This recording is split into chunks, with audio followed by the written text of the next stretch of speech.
If your grandmother had a tree in her backyard that dropped free fruit every single summer, and today you cannot find that tree on a single street in your town, this is not an accident, and it is not your imagination. The tree I am talking about is the mulberry, and for most of American history it was everywhere. It grew fast, it made shade, it fed the whole family, and it asked for nothing in return. By the end of this video, I will show you exactly why this free food tree disappeared from American yards, which cities made it illegal to plant, and how people are quietly bringing it back. And I will show you the full system I put together for the people inside the Sovereign Garden Code, on sale this week for $24. But first, the real story, because the truth is stranger than the rumor.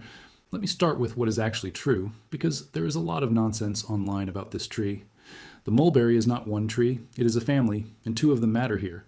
The red mulberry is native to North America. The Muscogee peoples of the southeast were eating it, drying it, and baking it into cornbread long before any European arrived. Hernando de Soto wrote about it in the 1500s. The white mulberry is the other one, and it came from Asia in the colonial era for one reason: silk. Silkworms will only eat white mulberry leaves, so in 1733, General Oglethorpe brought 500 of these trees to the colony of Georgia to start an American silk industry. Thomas Jefferson reportedly planted them every 20 feet. The silk industry failed completely. The trees did not. They escaped, they thrived, and they spread across nearly every state in the country. And that is where our story really begins. Here's a name for you. Doug, 71, Cleveland, Ohio. Doug wrote to this channel last spring, and I want you to remember him, because his story is the whole point of this video.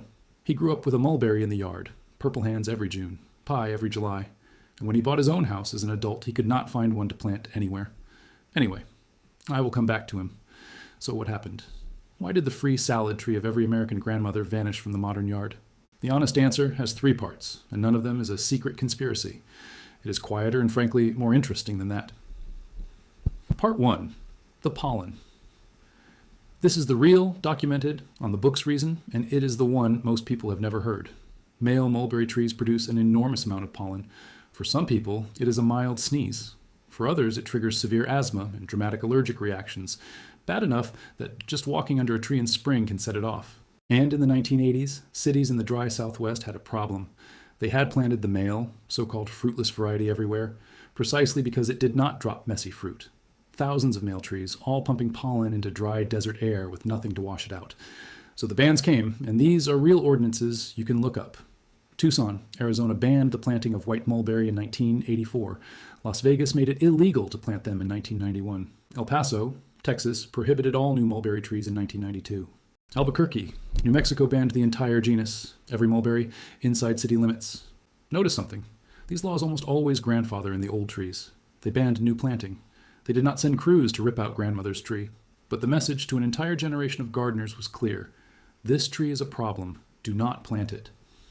Part 2. The invasion.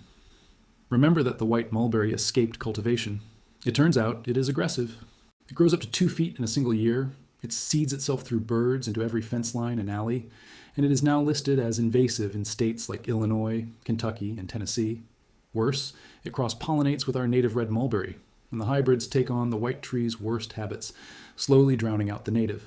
So to a lot of tree experts, the mulberry stopped being grandmother's fruit tree and became a weed tree. Something you pull, not something you plant. And part 3, and this is the one nobody wants to say out loud, us. Somewhere in the last 50 years, we decided that a clean sidewalk matters more than free food. The mulberry's crime in most yards is that it drops purple fruit that stains concrete, stains shoes, stains the car in the driveway. And so, a tree that fed families for 1,000 years got cut down for the sin of making a mess on the patio. Read that back. We removed a free food source from millions of yards because the fruit was inconvenient to sweep. That, right there, is the real story of the salad tree that grandmother had and you do not. Now, before I go on, I need to stop for 4 minutes because Doug's story does not end with him unable to find a tree. Doug did find one, a wild female mulberry, seeded by a bird, growing half hidden along his back fence. The kind most people would have cut down. He left it. He learned to identify it, to harvest it, to prune it, so it fed him instead of staining his driveway. The first July, he pulled enough fruit off that one volunteer tree to fill his freezer. His grandkids came over with purple hands, exactly like he had as a boy. And here's what Doug told me. He said the hardest part was not growing the tree grows itself. The hard part was knowing what he was looking at and what to do with it. That is exactly the gap I built. The Sovereign Garden Code, to close, it is not one trick. It is a complete system for turning the free, forgotten, and overlooked food already growing around you into a real harvest. The core is an ebook, 7 chapters. Every claim backed by cited sources from places like Cornell, Penn State, and the Rodale Institute. Members also get the 30-day seasonal calendar telling you what to do and when. A sourcing guide for heirloom, non-patented trees and seeds that reproduce year after year. A companion planting map, so the plants you grow protect each other without chemicals. An identification atlas for the free food plants most people walk right past. And lifetime updates, because this work is never really finished. The whole stack, if you bought each piece separately, runs $347. This week, it is $24 one time. And if you act within the first 48 hours after watching this, you also get a personal email consultation, where you can send me a photo of your own yard, and I will tell you what is worth keeping. You're protected by a 90-day, no questions, guarantee. If it is not for you, you get every dollar back, and you keep all the bonuses anyway. Members report their first real harvest inside a single season. Your results will depend on your climate and your effort, but the tree, as Doug learned, does most of the work. The link is in the description and pinned in the top comment. Okay, back to the video. Because I promised you how people are bringing this tree back, and there is one detail that changes everything. Here's the secret the bans actually teach us. Almost every one of those city ordinances targeted the male, fruitless tree, the pollen machine. The female tree produces little to no pollen. What it produces is fruit. So the very trait that got the mulberry banned, the pollen, belongs to the tree that gives you nothing to eat. The tree grandmother actually valued, the female, the one with the berries, is a completely different proposition. Some arborists argue a female mulberry actually pulls more pollen out of the air than it makes. So if you have ever been told mulberries are simply illegal or simply bad, now you know the real picture is far more specific than that. Which brings me to the 3 things I could not fit into this video, the 3 that people write to me about the most, and that live inside the guide. First, how to tell a male tree from a female tree before it ever fruits, so you never plant the wrong one, using the Catkin test. Second, how to legally source and plant a fruiting female mulberry, even if you live near one of those restricted cities, because grandfather clauses and species rules leave more room than you would think.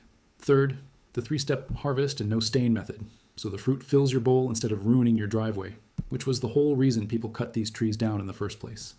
Those 3, the male versus female Catkin test, the legal fruiting mulberry sourcing method, and the 3-step no stain harvest, are named and spelled out completely inside the Sovereign Garden Code. Now picture next summer, you can spend it like most people, buying berries in a plastic clamshell flown in from another hemisphere, $3 for a handful. Or you can stand in your own yard, under a tree that costs you nothing, filling a bowl your grandmother would recognize, with grandkids beside you and purple on their hands. Doug made that choice with a tree, a bird planted by accident. You can make it on purpose. The link is in the description and in the pinned comment, $24 this week, 90-day guarantee, and the 48-hour photo consultation if you move now. If this is the kind of forgotten, practical grandmother, new at best knowledge you want more of, subscribe to this channel.